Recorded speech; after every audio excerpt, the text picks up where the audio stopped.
Welcome to the NHL Wraparound podcast featuring Neil Smith, President General Manager of the 1994 Stanley Cup champion New York Rangers, and longtime ESPN NHL veteran Vic Morren.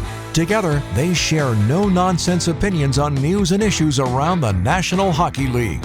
Whether you're a casual or diehard fan, each episode of NHL Wraparound will leave you more informed. Now, here's your hosts, Neil and Vic. Trade winds blowing across the NHL. Welcome to NHL Wraparound for January 27th, 2025. Vic Morren along with Neil Smith, and we will be joined shortly by Carolina Hurricanes TV analyst Tripp Tracy to go over the big trade on Friday, and that's a dovetail into three things you need to pay attention to, brought to you by UBS Financial Services, Inc. Neil, we were at UBS Arena Friday when the trade broke. Three-way deal between Carolina, Colorado, and Chicago. And we're going to have three different segments addressing this trade as we go through the show. But we're just going to give you the landing points, and then we'll go from there. So the Hurricanes acquire right wing Mikko Rantanen from Colorado, left wing Taylor Hall from Chicago, along with a Blackhawks prospect. The Avalanche acquire right wing Marty Necas, center Jack Drury, a second round pick in 2025 and a fourth round pick in 26. And the Blackhawks acquire a third round pick in 25 from Carolina, and they retain 50% of Rantanen's salary, about $4.625 million. So an awful lot to unpack there as we go through this show. Yeah, it sure is. Number two, Sidney Crosby isn't going anywhere. And the reason that we're bringing this up is once the trade broke on Friday, a couple of the media began to almost try to will a second trade with Crosby going to Denver. And I think it was almost irresponsible, Neil, that people would actually put this out there to try to put together Nova Scotia natives, Sidney Crosby, and Nathan MacKinnon on the same team. It just made no sense. No, well, it doesn't make any sense. And there's no way that Crosby is, he has reiterated many times that he wants to stay in Pittsburgh for his whole career. He's very loyal to Pittsburgh. Heck, he delivers season tickets every year to season ticket holders to their house. He's a Pittsburgh Penguin and wants to stay that. And it is irresponsible if you start trying to make up rumors and make up nonsense because it does affect people involved. And I'm sure it doesn't affect Crosby because he's had so much publicity over the years, but it is irresponsible. And look, we never say never. And the day that Wayne Gretzky was traded, August 9th, 1988, when he went from the Oilers to the Kings, basically all bets were off at that point, that anything could happen at any time. But a lot of media joined in afterwards, including Josh Yeo, who had been on our show earlier this season, and said, Crosby's a Pittsburgher, and he has no desire to go, as you had said. Yeah, and I think that that's very evident. Number three, Tony DeAngelo resurfaces on the island with the New York Islanders. This is his fifth team.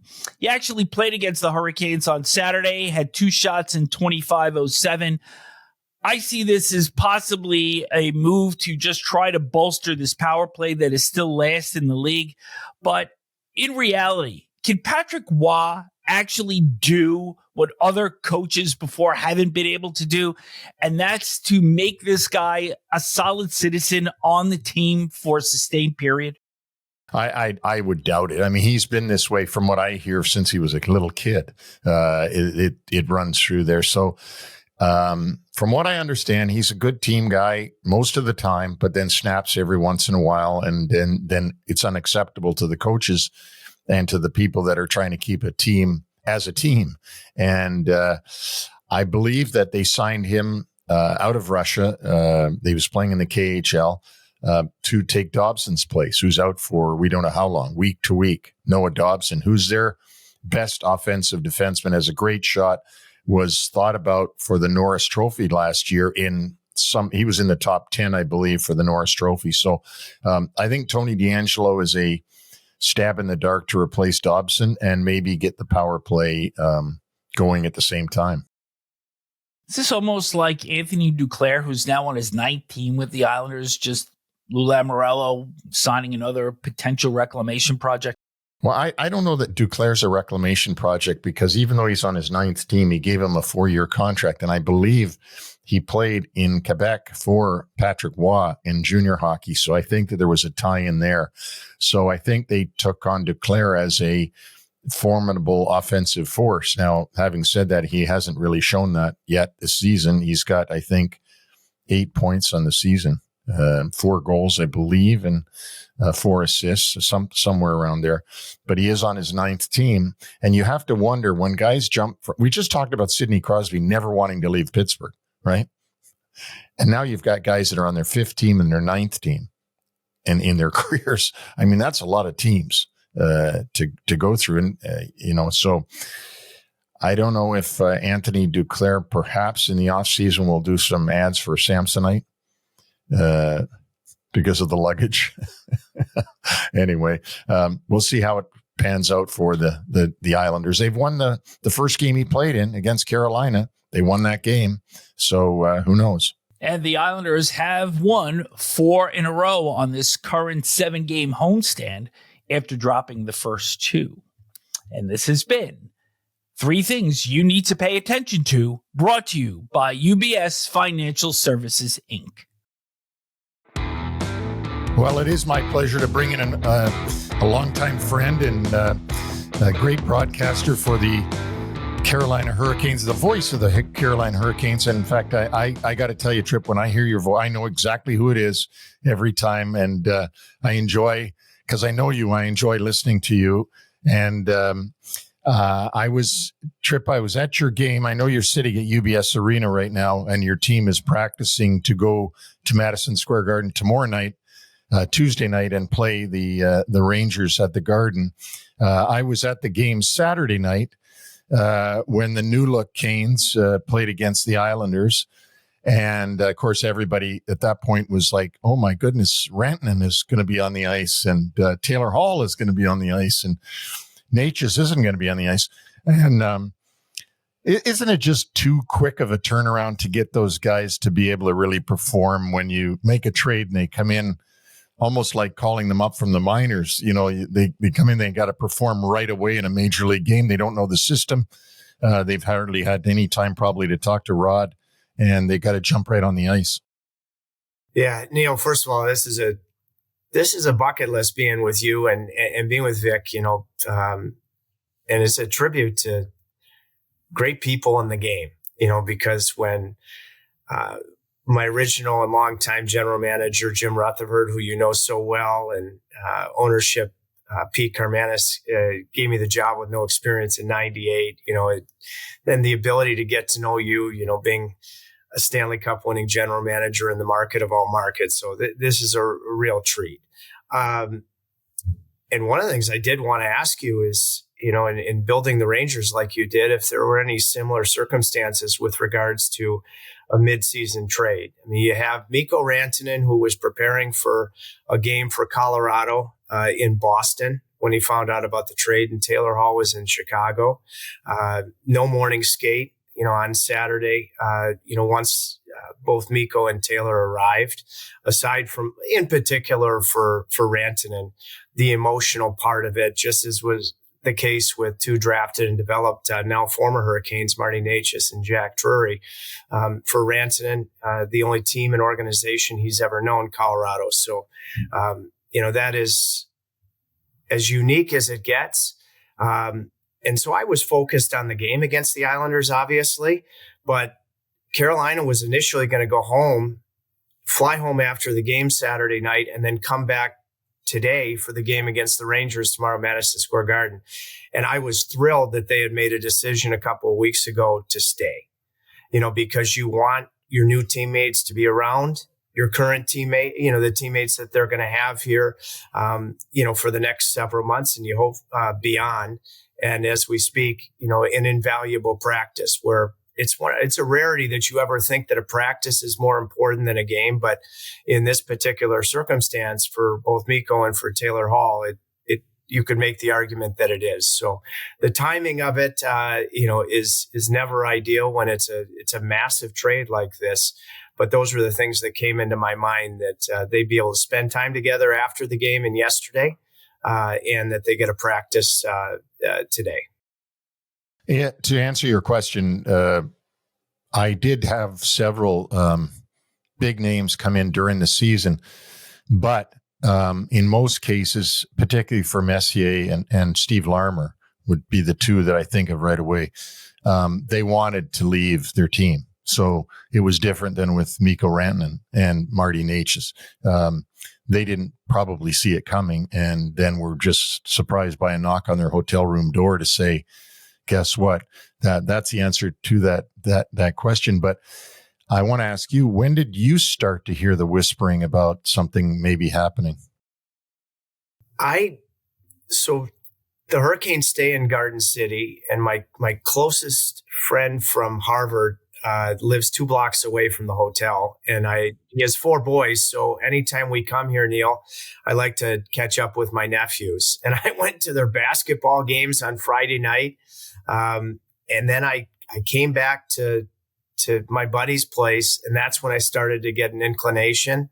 And then once I saw it announced, my closest friend in the organization is Rod Brindamore. So I checked in with Rod because it was highly emotional for him. I mean, you're over the moon excited about getting a player of Mikko Rantanen's caliber. I mean, this never happens, but these were 2 beloved, Hurricanes too, that Rod had and certainly will continue to have, even with them no longer being on his team, and in Marty Necas and Jack Drury, and difficult phone calls for him to make. But I probably found out about it, about 9:30 on Friday night.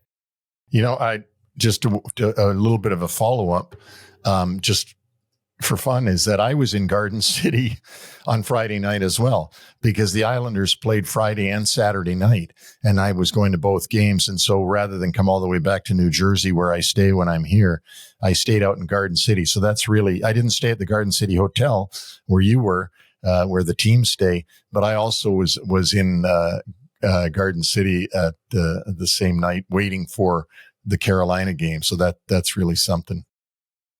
Yeah. Hey, Neil and Vic too, just a little bit of background. When we landed, because I didn't have any idea. And when we landed at Farmingdale Airport around 4:30 on Friday, Jack Drury, I sent him a text because his dad, Ted, was my captain my freshman year at Harvard. And Ted was an unbelievable captain. And I'm, the Drurys are like family to me. And I first met Jack Drury when he was 3 or 4 days old, when Ted was playing for the Islanders. I remember going to to his parents' house for dinner that particular night, and I have a picture from it. And I texted him when we landed. I said, Jack, no chance you remember, but this is when I first met you. Obviously not knowing that he'd be part of the transaction a few hours later. Okay, so let's go on to another coincidence now that you've said that. Ted works for UBS out of Chicago. I work for UBS. Ted is going to be at the game Tuesday night at UBS Arena because Colorado is in UBS Arena to play the Islanders. So all of this has this stuff all coming together that Carolina makes this awesome trade with Colorado. They immediately play the Islanders. They stay at the Islanders building and practice. And who comes in next? Colorado with your 2 players, Necas and Jack Drury. And Ted Drury will be at the game. I've already been told that because we know who from our company is going to be there. And I'll actually see him tomorrow night. So I can't wait to tell him that you were on the show. I talked to him yesterday because I watched I was thrilled for Jack that he scored that beautiful redirection goal early in the game against the Rangers. And he's been family to me since, I was a freshman, and he was coming back from the Olympics at the time. He had played the first one he played in 2. The first one was in Albertville. And he made such an impression, Neil, because here's this Olympian coming back to Harvard, and he immediately made all of us feel so included on that team.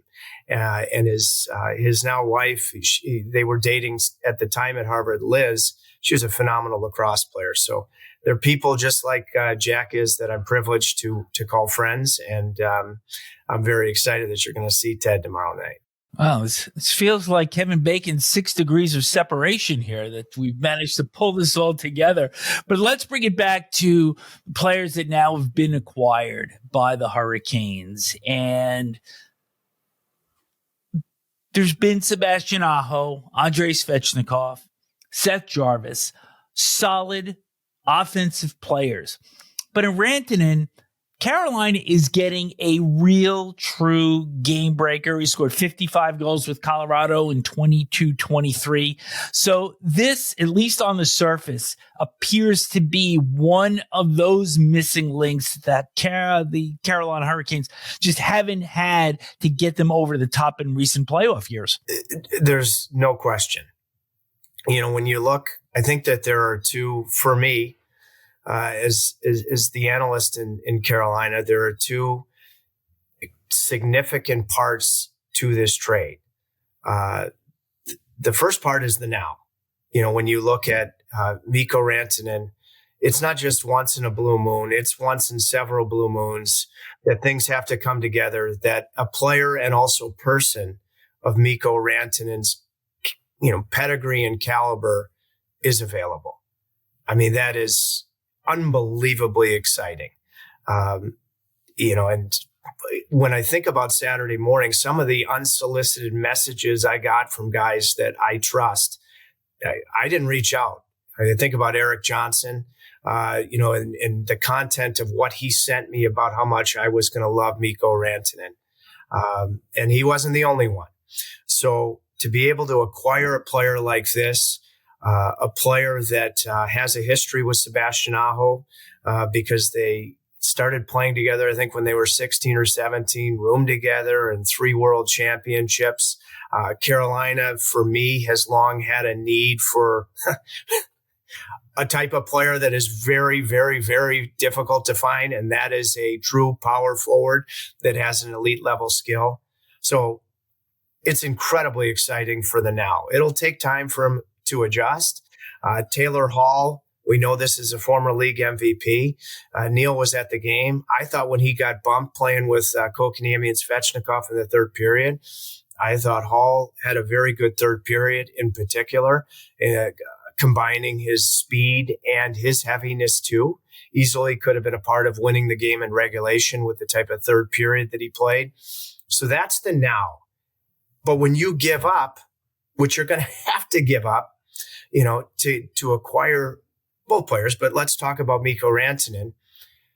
The way that I assess this trade is you're going to have to find a way to extend him. I mean, based upon what you gave up, it gives you a significantly better chance for obvious reasons with his pedigree. And then you look at his ridiculous playoff numbers, a belief that you can get over the hump in this, upcoming playoff season. You got to get there first, but certainly expect the Hurricanes to do it.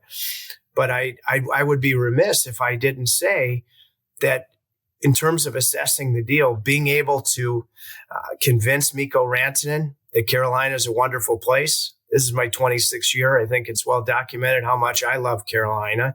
But being able to make him a foundational Hurricane for the future, when you've truly lacked that you've had great, great players, but a true superstar, being able to extend him will be a significant part of really looking at this in the future. But the cap situation is a little bit more friendly this time around. And with the cap not only going up, but the Canes having more free space to begin with, that's a good first step in getting Rantanen potentially re-signed long-term.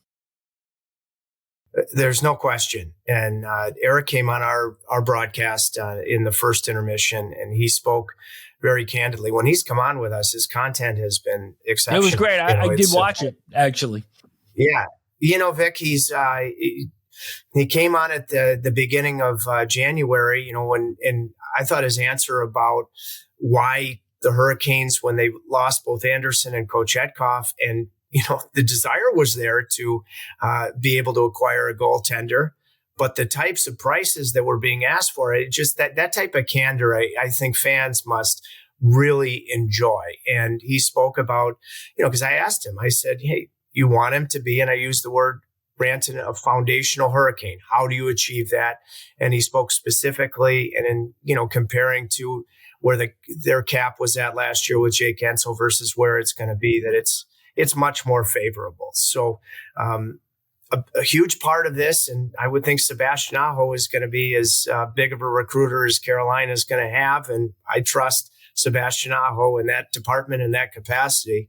But the Hurricanes, I think, are going to a massive, I would even say central piece of viewing this deal down the road. I'm stuck in the now, but will be to have Mikko around for a long, long period of time. The criteria is in place to be able to achieve that. Just to be fair and to give you a chance to recognize the loss, can you speak about Marty Necas and Jack Drury and what their loss will be for the team? Yeah. I'll start with Marty Necas. Here is a player, 2017 pick, phenomenal skill set, drafted, developed. There were some bumps along the road. He's an exceptional person. Both he and Jack are every bit of that. 2 seasons ago, Necas had, I thought, an all-star caliber regular season.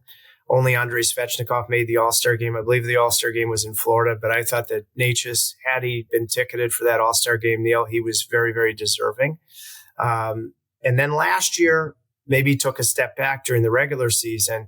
But the big step for me was in the playoffs. I know that the Hurricanes ended up losing to the Rangers in the second round, but I had thought that in previous playoff experiences, when things ramped up physically, he wasn't as effective, at times mismanaged the puck. I loved his playoff last year. So I thought he took some big time steps.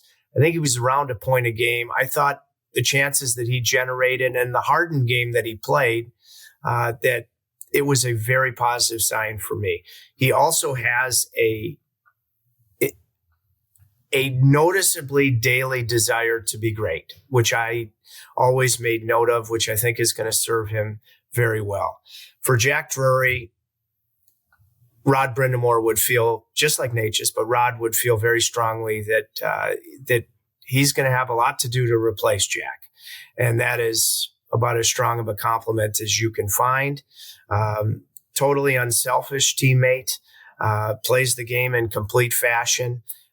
You were at the game on Saturday night, Neil. The Hurricanes had a really tough night in the face-off circle, and that's the immediate one of the things that you miss with Jack Drury.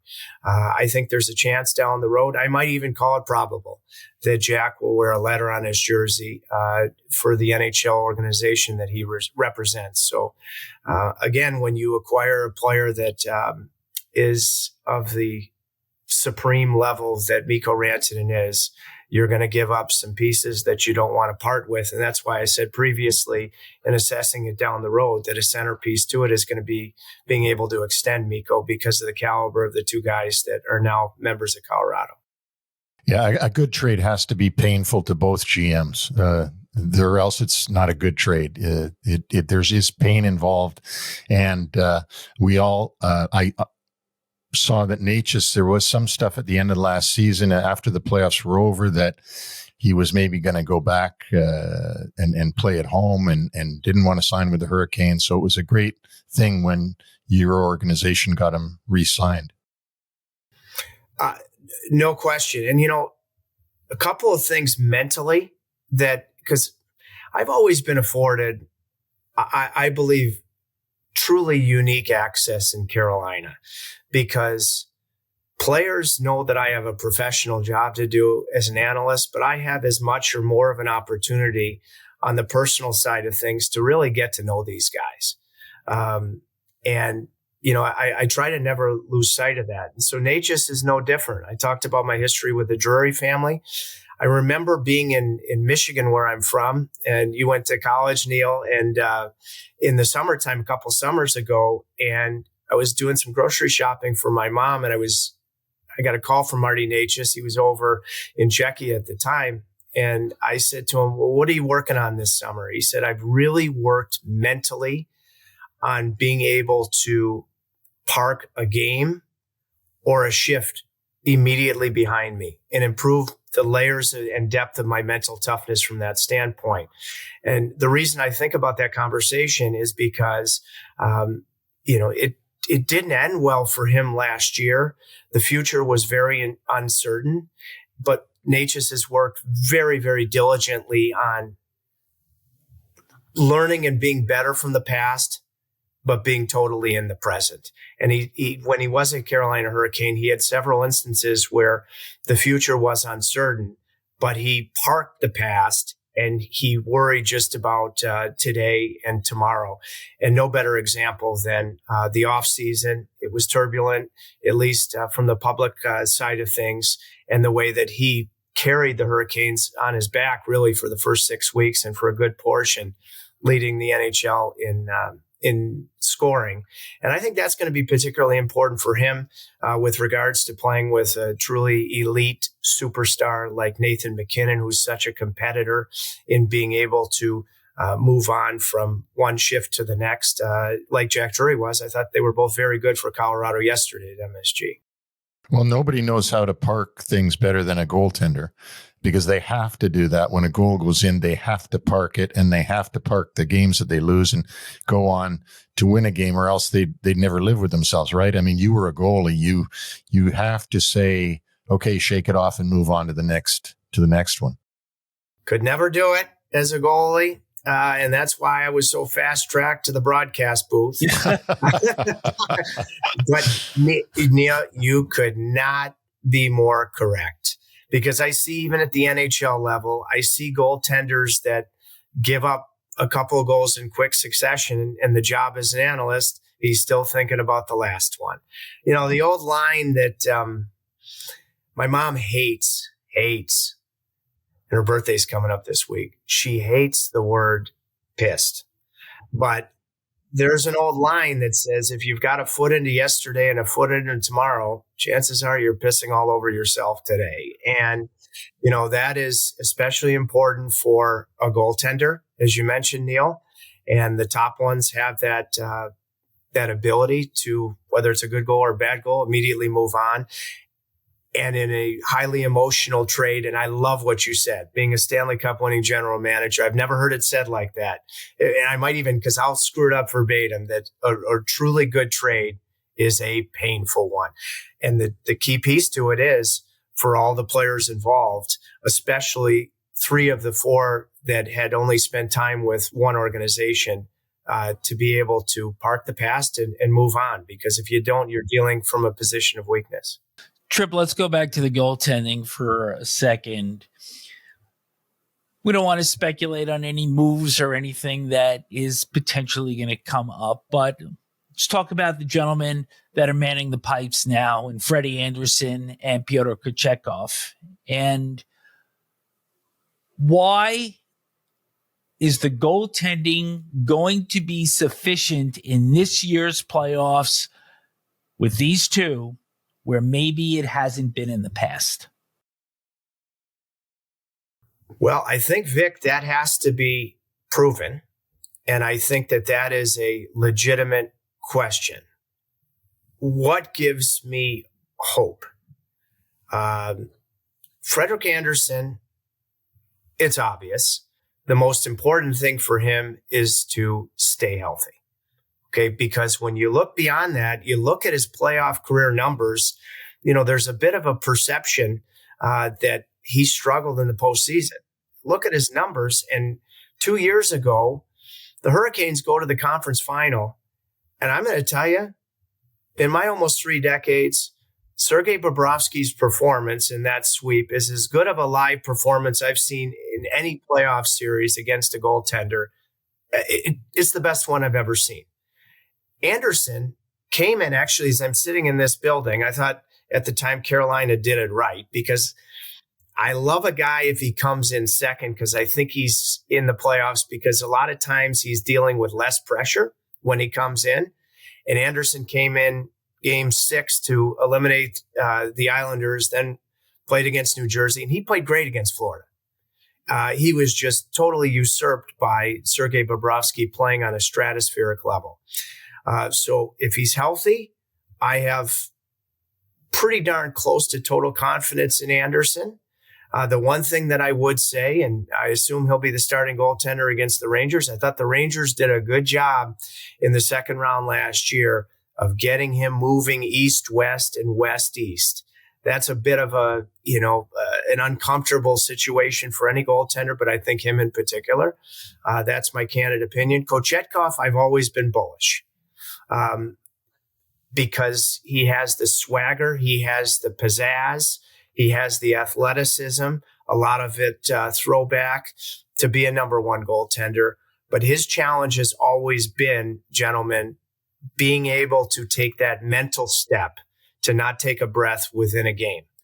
And even if there have been bumps in the road from that standpoint, I try to remind myself to be patient. You only get so much runway, but he does have the tools. So the combination of the two, it has to be proven, but I like different parts of both goaltenders. The one thing that I would say is that this is just my own opinion, but different to postseasons past, I would love to see Rod, not to say that he can't shift within, in an ideal situation, the 16 wins that you need to win the Stanley Cup.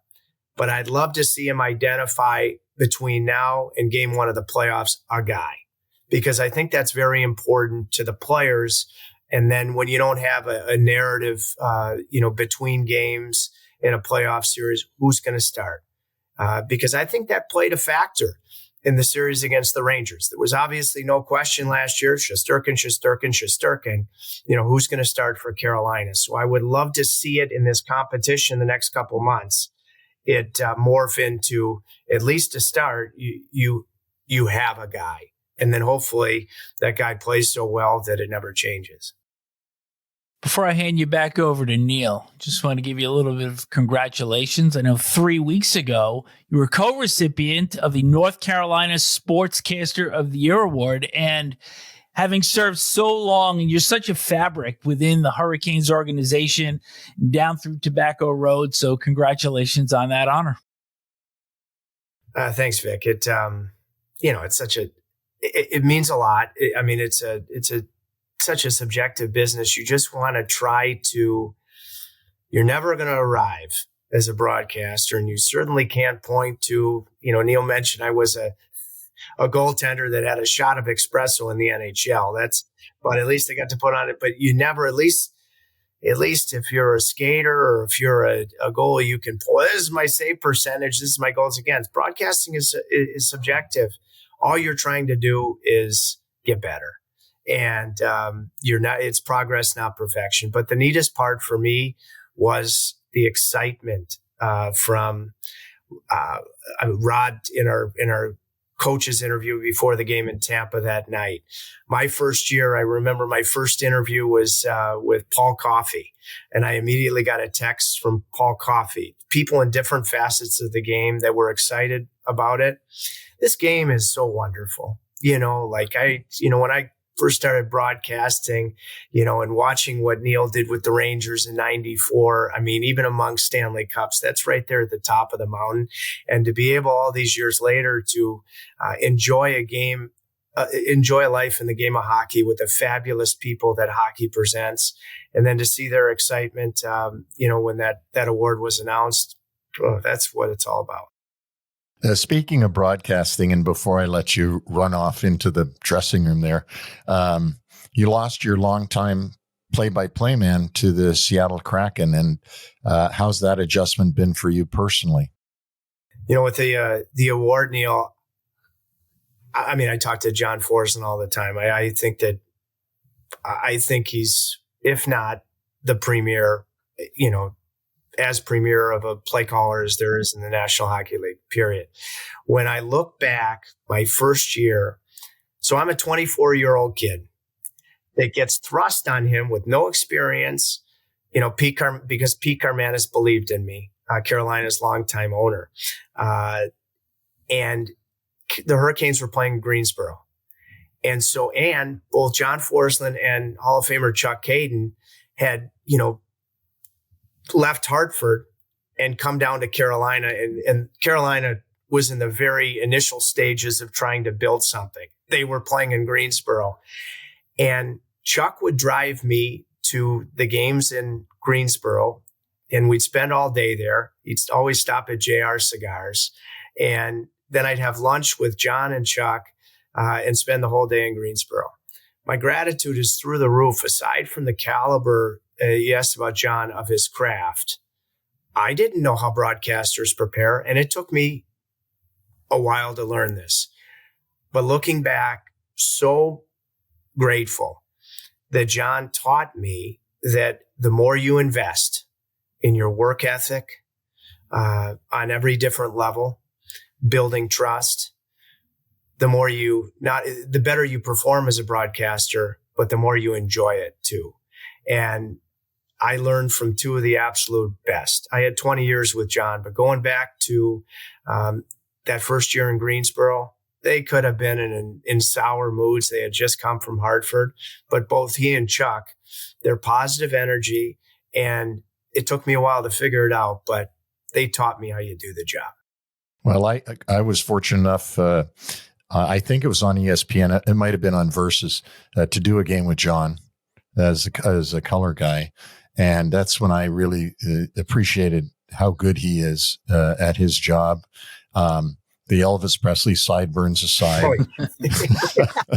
he actually, our first year in 98 in Ottawa, not just Elvis Presley, we were enjoying the night before a game in Ottawa, and he had a long trench on with those sideburns. And I remember somebody actually thought he was Clark Kent too.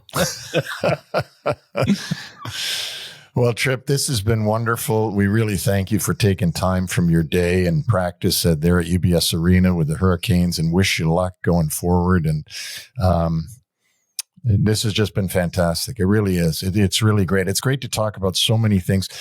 We get guys on like yourself. I could just talk for 2 hours on here. Like, hockey people, you said it right. Hockey people are one big family. And when they get together, boy, oh boy, it's hard to shut it down because there's so much commonality between all of us. And the great thing about doing this podcast for me has been, and we've been doing it for a year now, this is our 1 year anniversary. The people that have been so kind as to come on with us, I've called all my connections, not all of them, but I mean, they've all been through my connections from my years in the league. I've very rarely gotten a no. In fact, I don't think I ever have gotten a no. And it's just been so much fun because to see everybody and to be able to talk like this, I mean, it doesn't get any better than just sitting around with another hockey guy talking hockey.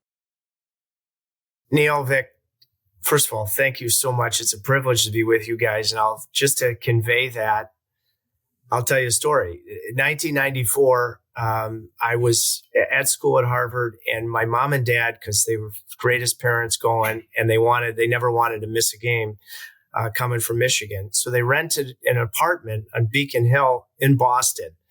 And I remember going and staying in that apartment in the spring and then into the late spring in 1994 and being captivated by the Rangers' run to winning the Stanley Cup. Little did I know, this is the greatness of this game, that all these years later, that I called the general manager of that Ranger Stanley Cup winning team my friend. That's the greatness of the game of hockey. I never could have predicted it. Man, am I lucky to be in this game. I consider myself the same way, and the humbleness of all of the people that are involved comes through all the time. There's some that aren't, but the vast majority of the hockey people are humble people, and I think that's why there's such a commonality between all of us. Yeah, it's pretty darn cool. Thanks for you. It's the best game on the planet. It's because of the people. Yeah. Well, thanks, Tripp. Thanks for coming on, and good luck going forward. All the best, buddy. Thanks, boys. And a reminder that our website is NHLWraparound.com and that we have New York Centric coming up on Tuesday and short shifts Wednesday and Friday of this week. Neil, Tripp Tracy gave us an unbelievable amount of insight into the trades that took place between really the three-way between the Hurricanes, the Blackhawks, and the Avalanche.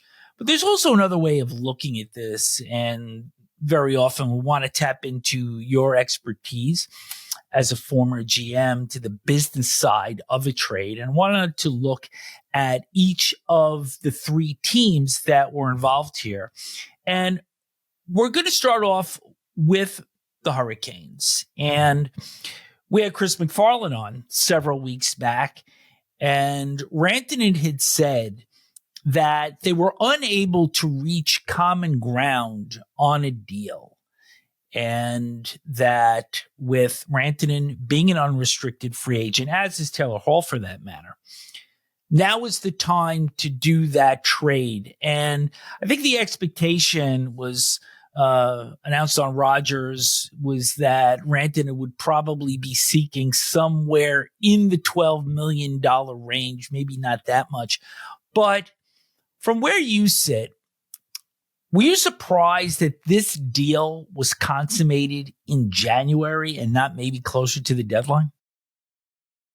Well, first of all, I was surprised there was a deal at all. I mean, we were together that night, and it was hard to watch the game because all you were thinking about was, is this true? Is this true? Are they really going to trade him? There's a couple of things that come into my mind on this, and one is that Joe Sakic is in Colorado still, who was a earlier version of McKinnon, and by that what I mean is he was the franchise's greatest player at that time, and he probably consulted with McFarland, the general manager, and said, "Look, I mean, how can we pay Rantanen what he wants? It'll be more than McKinnon." Because the word is that he was asking for Draisaitl's contract.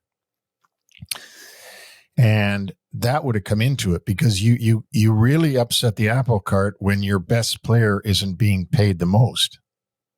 That will lead to only one thing, and that's a renegotiation of his contract.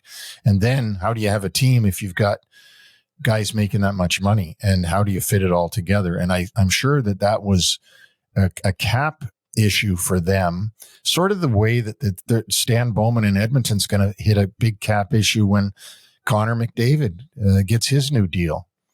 So I'm sure on that end, that's what was going on there with the trade. And they were able to find somebody who wanted Rantanen. Well, everybody would want him, but wanted him under these circumstances, but B, had something to give them back that kept them as a contender. And that didn't lower their status from being a Stanley Cup contender. And I think Necas does keep them as a contender in their hunt for the Holy Grail. And Drury brings them something really important as well, as we just heard from Tripp Tracy. So I think that the ownership of Carolina has their work cut out for them now to find a way to put their cap together and keep Rantanen and keep him happy, get him happy. They couldn't do it last year with Gensel. I would imagine that they've had conversations already with the agent for Rantanen, because you wouldn't want to go into this blind. And they know what they're looking at. And so Rantanen on Carolina, I guess could be their best player. Sebastian Aho always comes to mind, but I don't know if how we would rate one against the other. So it's a very difficult puzzle to put together nowadays. I wanted to do one more in Carolina before we move to Colorado. And for general manager Eric Tulsky, as you said, they trade for Gensel last year. They can't re-sign him. They trade for Rantanen this year. And the big question is, can they sign him?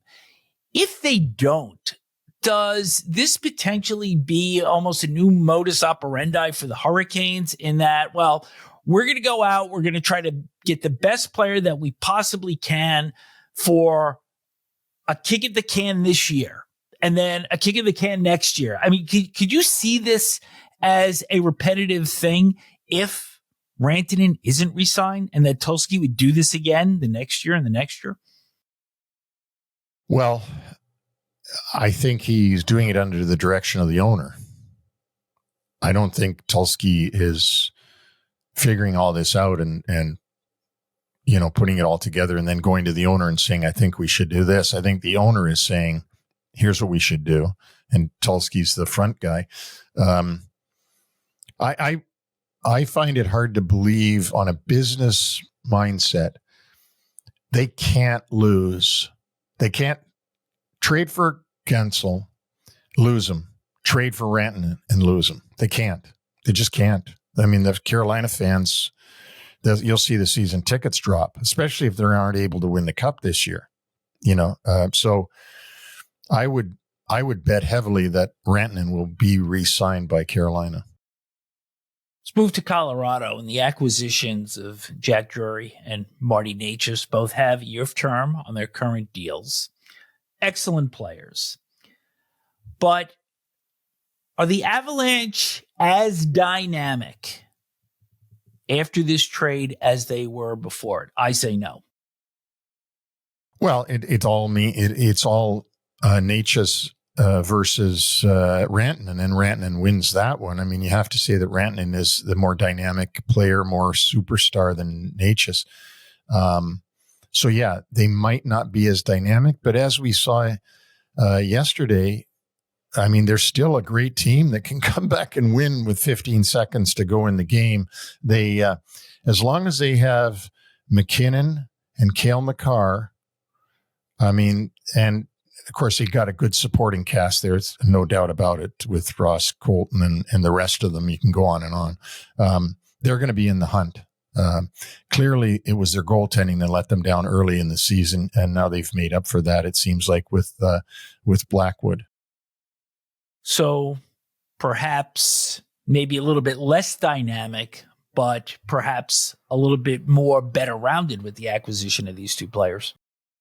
Exactly. That's and also less cap headaches with these two players than they had in worrying about having to sign Rantanen. Chicago Blackhawks, this almost appears that it was really transactional. I mean, they pick up a draft pick and they gain about 1.375 in cap space, if I was doing my math correctly. But I've read a few things even this morning that Chicago really didn't get much out of this. It was almost like they were just simply a conduit to get Colorado and Carolina to get their piece of the deal done. I think that they, I don't like to say this, but in the way I'm going to say it, but I think they wanted to get rid of Taylor Hall. And that was one of their goals. And they're also trying to stockpile draft picks to try to continue to build on the young stars that they've got. And I think that was their whole goal in it. And when I don't want to disparage Taylor Hall, I'm not. I'm just saying for whatever reason, I think the Blackhawks were looking to move him on, and that was one of their goals. Let's move on to another topic that garnered a little bit of interest last week in a game between the Ottawa Senators and the Boston Bruins on Thursday. Brad Marchand took his glove off as he was close to his bench and engaged with Nick Cousins and kind of gently put his hand around the neck of Cousins and then released, and both players went to their respective benches.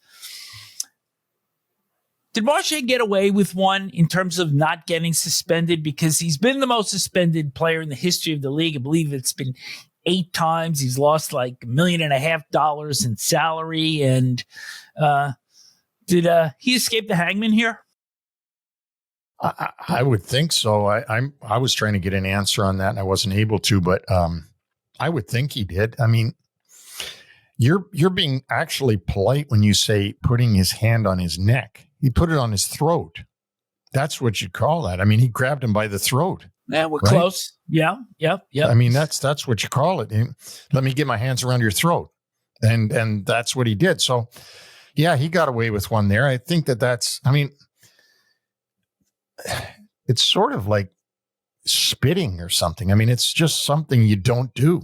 Well, Marchand has been certainly no stranger to some odd acts such as licking players and slew foots and low bridges and stuff like that. And I just found it interesting, the difference of opinion. On one hand, you have people saying it should have been an unsportsmanlike conduct penalty. Something should have been called there. But in the Canadian networks, they were really up in arms about this, calling for a suspension. But I also have to think that the victim of this in Cousins being on Ottawa kind of factored into the outrage there, because I think if the situation was reversed and it was Cousins that put his hand up on the throat of Marchand, you never would have gotten the same sort of response from TSN. Well, and TSN is the rights holder for Ottawa Senators. So, I mean, of course they're going to run to protect they're paying a lot of money to have the rights to do the games there. So, yeah. And I know from working up there that, the Canadian networks do way more about the Canadian teams than the American teams. That's what they're all about. They're all about the 7 Canadian teams. Not like us, where we just spread the wealth. By the way, there is a footnote to that story in that, first of all, Cousins hasn't exactly endeared himself to other players throughout the league.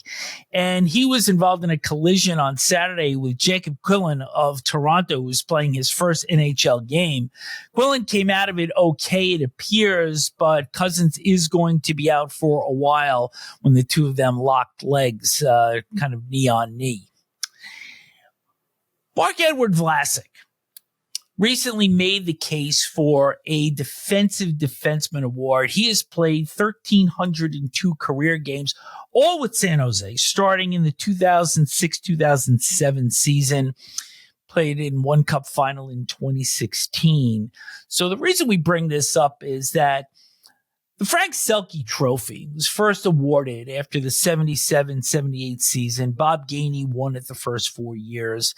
And essentially at the time, it was assumed that this award was created specifically for Gainey because there was no such award in the NHL now. Does Vlasic have a point here in that there should be an award for the top defensive defenseman? Because we see that the Norris Trophy, more often than not, particularly in recent years, goes to players that have a lot of offensive genius in their game. Well, and it all started with Bobby Orr. I mean, the last winner of the Norris Trophy was Harry Howell of the New York Rangers, and he was not an offensive, thrilling defenseman. But when Bobby Orr came on the scene and was did stuff that we had never seen before with his offense, he started to win it. And then I think what happened was the voting started to go towards the best offensive defenseman. And, you know, we get up to 2024 and the Norris Trophy goes to Erik Karlsson. Now, there isn't anybody on the planet that thinks that Erik Karlsson is a good defensive defenseman. And if you do, you haven't watched the games. He is totally just an offensive defenseman, quarterback type of player. But the media and the writers who vote for this, I think that they are now just consumed with Is it going to be Cale Makar, or is it going to be Quinn Hughes, or, which one of these? Because they're the best offensive defensemen. And I think that Vlasic's point has been made for years by a lot of people that, the Kevin Lowe's, to quote to cite a model of a player, the stay-at-home defenseman, deserve a trophy as well for the best of them. Now, I was a stay-at-home defenseman because the coach used to tell me to stay at home. See, and here we were going to name this trophy the Neil Smith Award. But, to your point, there have been some outliers there, such as Rod Langway and Zdeno Chara, more known for their defensive prowess than for their offensive contribution. So, and Nicholas Lidstrom, I think, would be thought of as an all-round great offensive player, but also a great defensive player. So he won it 7 times. So they have done that. But Vlasic's point, and Vlasic was, of course, nicknamed the Pickle Man. Vlasic's point has been made many times over the years. Do you agree? I do. Okay. I think. You've got some trophies that are being awarded that I can't believe are being awarded. So yes, if they're being awarded, then they should have won for the defensive defenseman. Few player notes. Sean Monahan, the Columbus Blue Jackets, is now going to be out with a wrist injury for 6 to 8 more weeks. He was hurt after being hit by Chris Letang of the Penguins on January 7th. But the Blue Jackets, tragedy with Goudreau aside, have also been without Captain Boone Jenner during the course of the year. And look, every team's got a certain threshold in terms of how many injuries that they can possibly absorb. But this team, and you see their win against LA over the weekend, they just go full steam ahead. Dean Evison has got to be doing a fantastic job there. I'm sure he's going to be in the top 3 for the Jack Adams Award Coach of the Year, and it's a whole new franchise. And I the tragedy of Johnny Gaudreau, I've said this many times, I think from the outside has made that organization come together and be very different.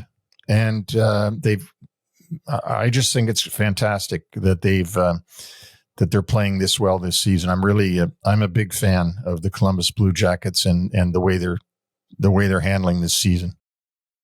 Goaltender John Gibson of Anaheim left Saturday's game with Nashville with an upper body injury. He is somebody that may very well be on the trade market. He's got 2 more years after this one on his deal at $6.4 million. Nico Hischier left the 3rd period of the game against Montreal with a cross check to the head from Josh Anderson.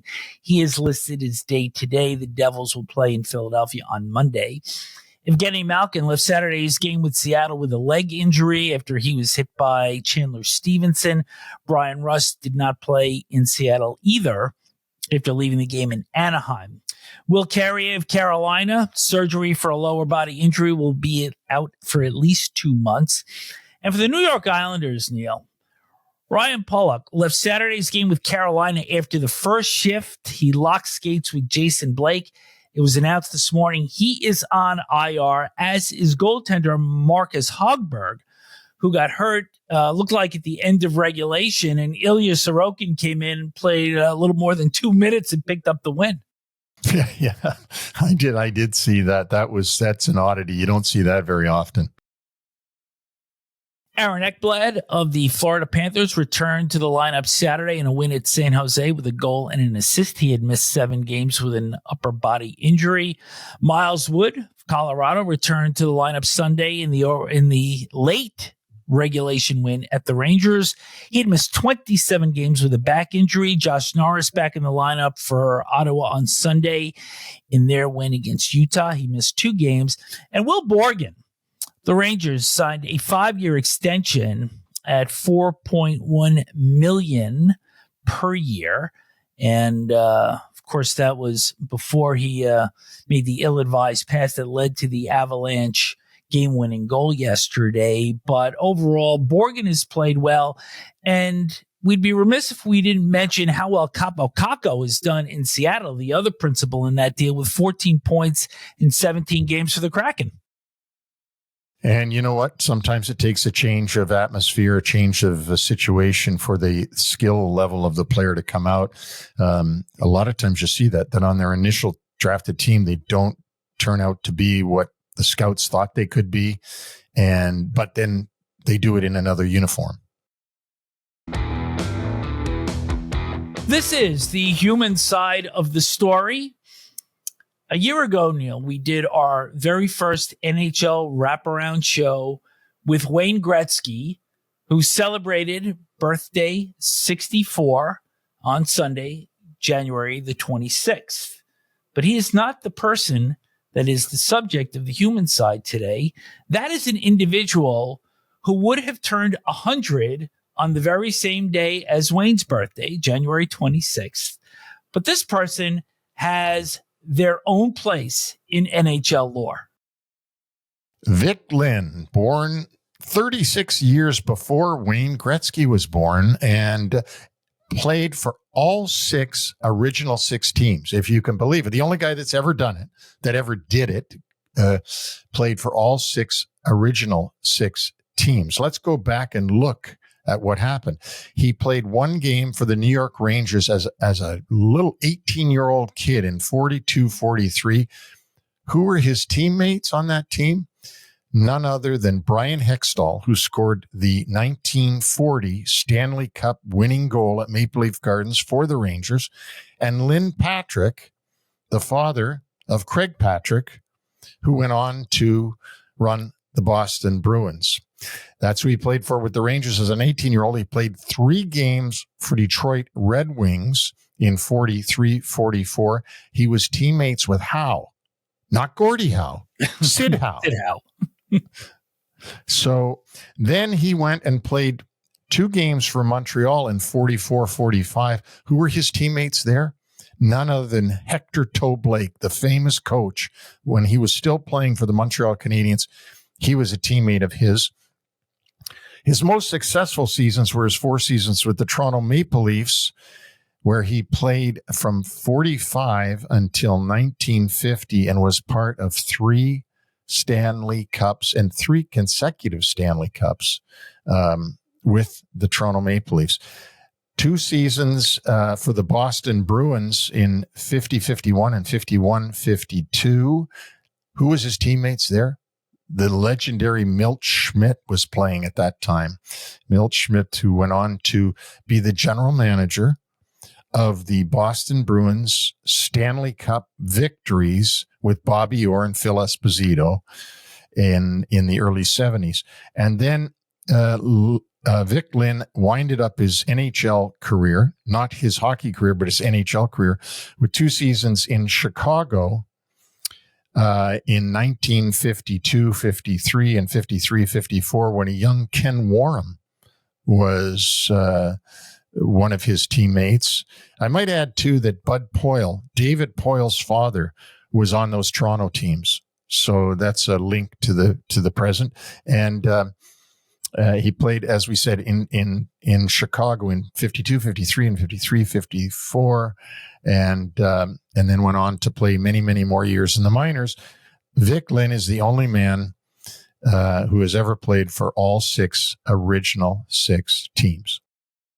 Just an amazing journey for him. And remembering in Toronto that he was part of the kid line with Teeter Kennedy and Howie Meeker, who became a broadcaster later in life. So he was an older version of Tripp Tracy. That's it. That's it.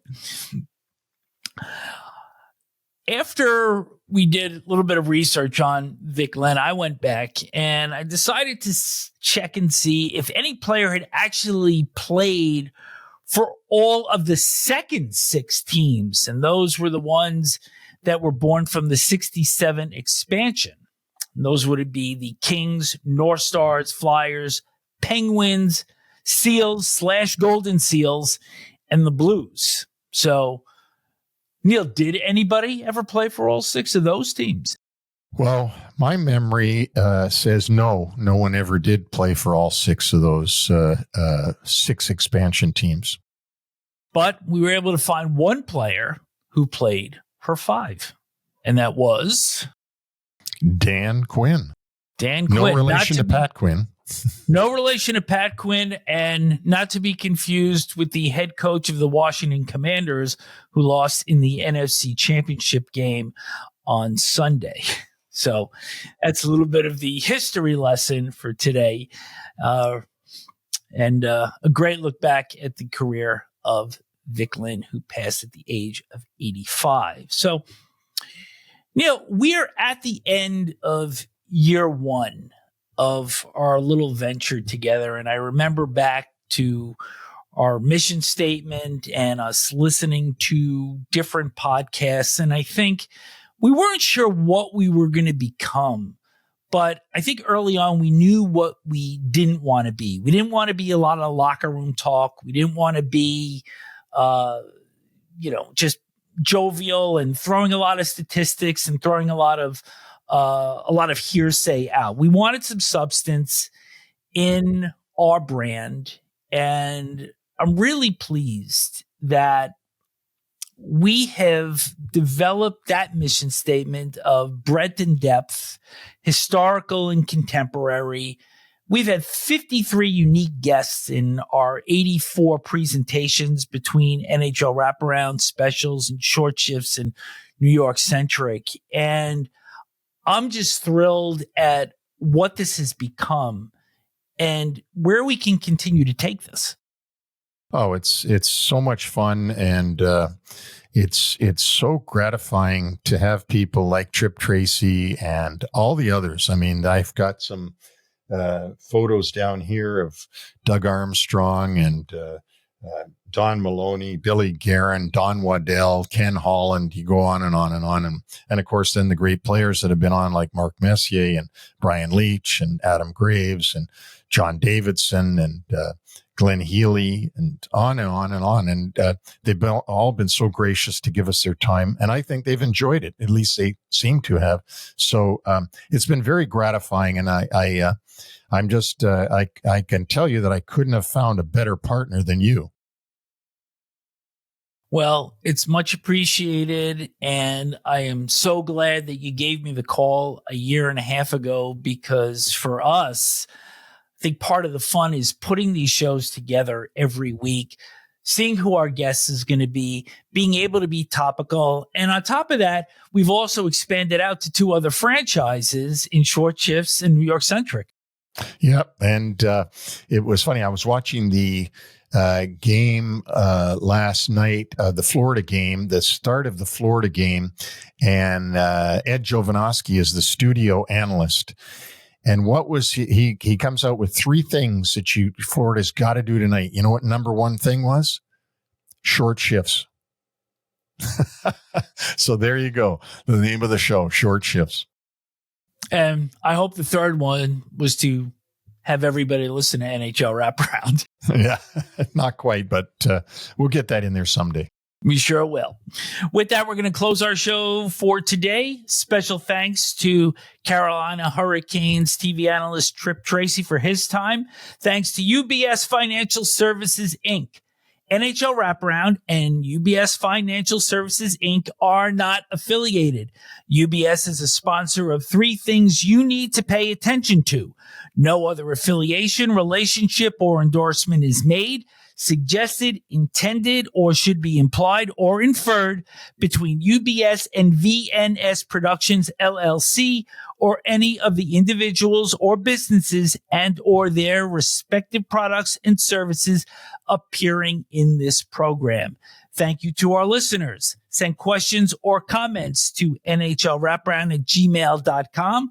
All of our podcasts are on all platforms such as Apple Podcasts, Amazon, iHeartRadio, Spotify, YouTube, and our complete catalog can be found on our website, nhlwraparound.com. So subscribe, like us on Facebook, and also check out some of our shorter clips on X at NHL Wraparound.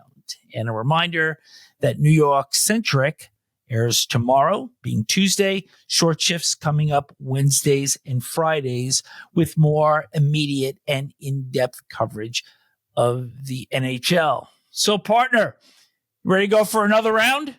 Here we go, year 2. Underway. Thanks for all of your support, everybody, and we'll talk to you again several times during the course of this week. Take care. Bye-bye.